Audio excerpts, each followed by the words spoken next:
Welcome to Accelerator Pedals. In this video, I'm going to show you how to easily test your 2000 through 2005 Chevy Tahoe Accelerator Pedal sensor. This is the power supply. It takes 3 AA batteries. Line them up like this. Use some copper wires at the edges and attach the positive and negative wires at the ends. Verify that you will have about 4.5 volts coming out. That is close enough for testing to the 5-volt system in your car.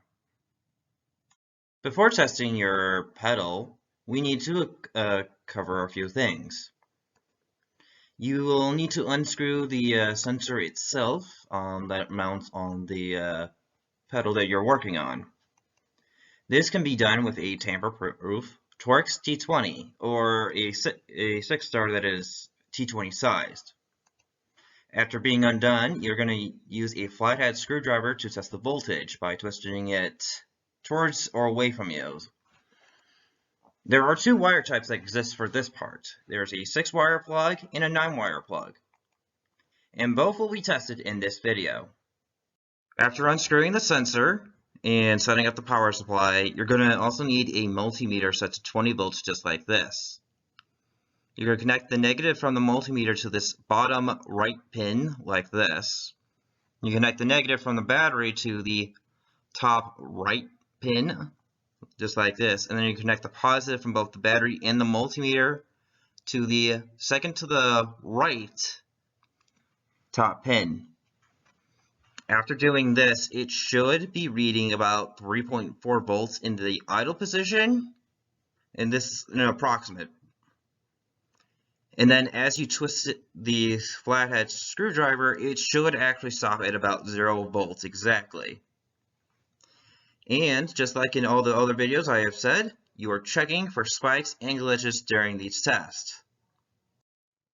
For the second potentiometer, you connect the positive from the battery and the multimeter to this bottom left pin, second from the bottom, and connect the negative from the battery to this middle pin, and the negative from the multimeter to this bottom second to the right pin.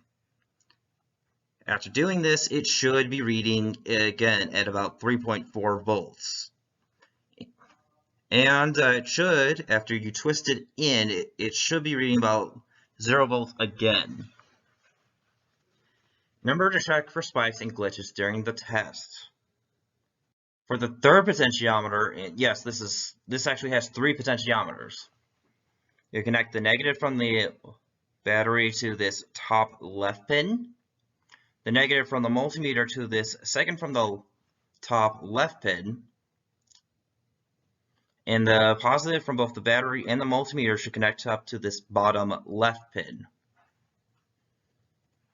It should be reading about 2.9 volts at the idle position before you start twisting, and it should stop at about 0.6 volts at the end position. Remember, check for spikes and glitches during these tests. So in this example, you can see that we are pressing down on it slowly and letting it rise up, and it looks like that this is not having any problems. It doesn't have any glitches or spikes.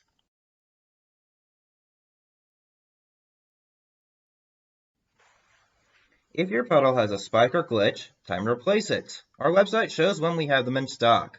We ship them from Ohio and we'll send it out right away. Check out the pinned comment and in the description for the link to our website. Thank you and have a good day.